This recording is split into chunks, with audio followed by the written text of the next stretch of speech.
പക്ഷാഘാതം അഥവാ സ്ട്രോക്ക് എങ്ങനെ തിരിച്ചറിയാം?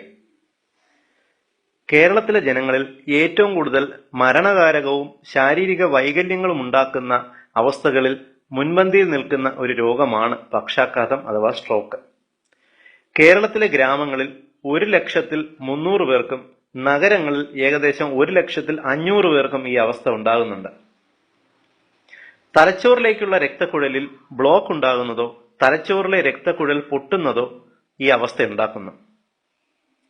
സ്ട്രോക്ക് ഉണ്ടായാൽ ആദ്യത്തെ 3 മണിക്കൂറിനുള്ളിൽ ഒരു നല്ല ന്യൂറോളജിസ്റ്റ് ഡോക്ടറുടെ അടുത്തെത്തിച്ചാൽ ശാരീരിക വൈകല്യങ്ങൾ ഉണ്ടാകാതെ ആ രോഗിയെ രക്ഷിക്കുവാൻ സാധിക്കും. സ്ട്രോക്ക് കണ്ടുപിടിക്കാൻ വൈകിയാൽ രോഗി മരണപ്പെടുകയോ തലച്ചോറിലെ കോശങ്ങൾ നശിച്ച് ശരീരത്തിന്റെ ഒരു ഭാഗം തളർന്നു പോകാനോ സാധ്യതയുണ്ട്. സ്ട്രോക്ക് സംഭവിച്ചാലുടൻ അത് തിരിച്ചറിയുവാൻ ചില വഴികൾ എത്നിക് ഹെൽത്ത് കോഡ് നിർദ്ദേശിക്കുന്നു. അകാരണമായി തലവേദനയോ തലകറക്കമോ ഛർദിലോ ഉണ്ടായാൽ അവർക്ക് നിങ്ങൾ 4 ടെസ്റ്റ് ചെയ്തു നോക്കുക. 1.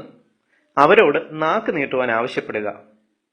സ്ട്രോക്ക് ഉണ്ടായിട്ടുണ്ടെങ്കിൽ നാക്ക് നീട്ടുമ്പോൾ അത് ഒരു വശത്തേക്ക്, അതായത് ഇടത്തോട്ടോ വലത്തോട്ടോ വളയാൻ സാധ്യതയുണ്ട്.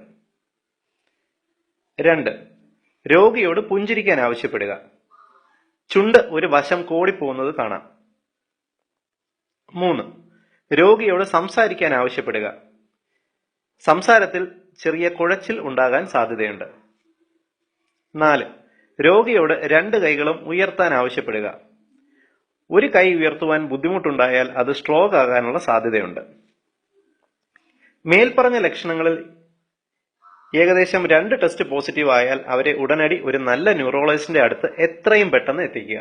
എങ്കിൽ അവരെ സ്ട്രോക്കിൽ നിന്നും പൂർണ്ണമായും രക്ഷിക്കാം. ഈ അറിവ് നിങ്ങൾ ഷെയർ ചെയ്ത് പരമാവധി പ്രചരിപ്പിക്കുക. വളരെ ഉപകാരപ്രദമായ ഈ ഹെൽത്ത് ഇൻഫർമേഷൻ നിങ്ങൾക്കായി അവതരിപ്പിച്ചത് ethnichealthcode.com.